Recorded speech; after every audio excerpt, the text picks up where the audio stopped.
Andi here. I'm a vintage home decor reseller and interior stylist. And in today's video, I'm going to tell you how to get that coveted Studio McGee look.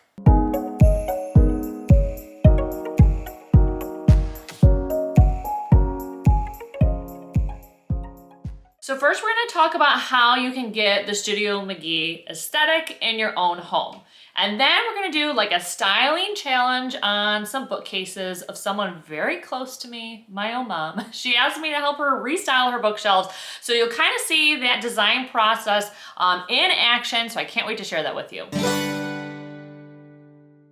So Studio McGee is known for her very minimal aesthetic. So definitely pared down in terms of the amount of stuff that's in the house, and then also the color palette is very, very neutral. That's kind of like the hallmark in terms of the aesthetic. And then she layers in pieces that are visually interesting, pieces that are textural, pieces that have history. So that's kind of like how you would get the look in a nutshell. You start with a very minimalist interior, and then you layer in very interesting, loved historical pieces. Okay, so if you want the Studio McGee look, you probably could very easily just go to Target because she has a collaboration with Target right now. So you could probably just buy all that stuff up and totally get the look. Or you can order off of her website because she has a lot of beautiful pieces. But if you're a person like me who likes to come across pieces and add to my home kind of organically over time, here are some things that you can consider picking up and keep an eye out for while you're shopping. So first off, baskets, woven details, especially because of the rich wood tones. These are something that you're going to keep an eye out for and pick up for your home. In terms of hardware colors, definitely brass pieces like this, or of course brass candlesticks like this are something that you'll want to consider. They're really great for styling, and they really add that warmth and like pop of luxe without being too glitzy. So yeah, Studio McGee is not glitzy, but pieces like this just kind of add that little bit of wow factor. So pottery is another big component to this style. People have been having a major love affair with pottery lately, especially studio pottery, definitely rustic historical pottery. So a piece like this is very much at home because it's a very minimalist shape. It has a very much a minimalist type of tone and color palette, but it has a little bit of something extra in terms of the glazing. So it's not plain. I would say Studio McGee is not plain by any means. Just because it's minimalism and the color palette is minimalism, the pieces that you should pick up should have a little bit of visual interest, a little bit of something extra to them. So think of texturing, an interesting glaze, a slightly interesting shape, but not ornate. Definitely not ornate. So definitely keep that in mind as you're picking up and curating pieces for the style. It is minimalism, but there's definitely something interesting about it. And while we're talking about styling shelves, books are a key component to shelf styling.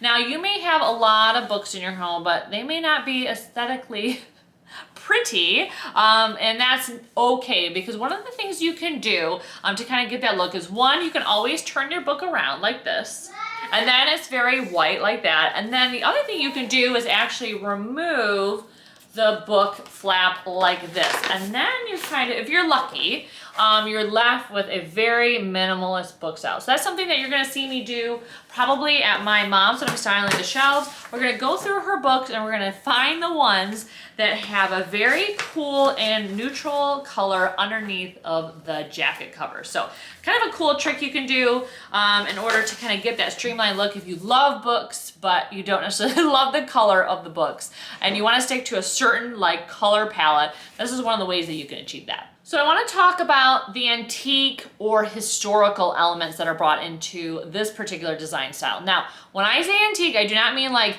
antique store, ornate tassels, like intricate carvings type of antiques. I'm talking about more streamlined pieces like this, because something like this has a lot of like rich visual interest, very much like a primitive piece, but it's definitely more minimalist, and because of that, it fits into the Studio McGee minimalist aesthetic. Kind of the exception to making sure that your antiques are not too antique, I hope that like makes sense, is artwork and those gold gilded mirrors. So artwork usually can be a little bit more historical looking, can have a little bit more ornateness to it, as long as the place where it is styled and hung is more pared back. So you want to make sure, in order to keep that balance, that like minimalism with a little bit of like historical significance, you want to make sure that if you're using something ornate like that gold gilded mirror that's very popular, or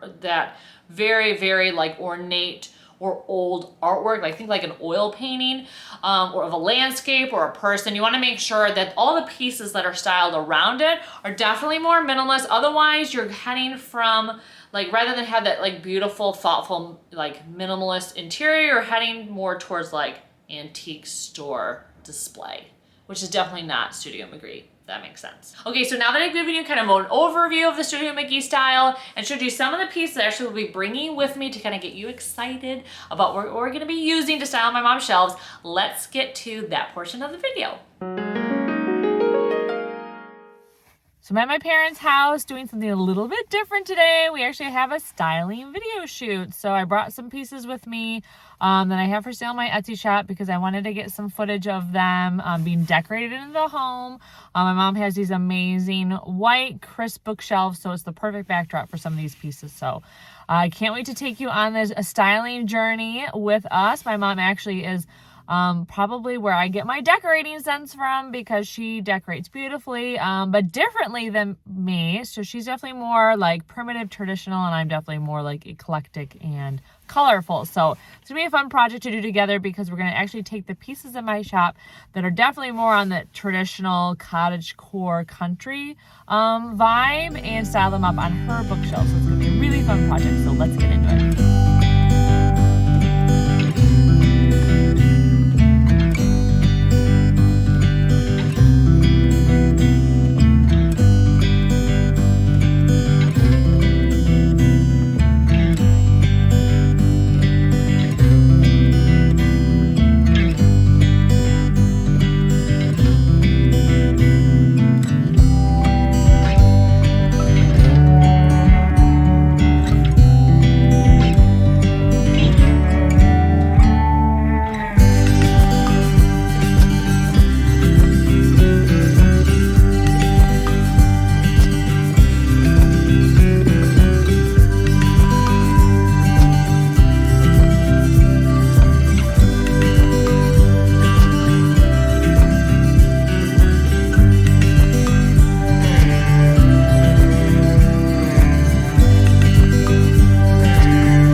Today. Thank you so much for watching. Let me know in the comments below what you think of my mom's newly styled shelf. And if you're looking for more thrifting and decorating content between my videos here on YouTube, make sure you follow me on Instagram. Thanks so much for watching, and I can't wait to see you in my next thrifting and decorating video. Take care.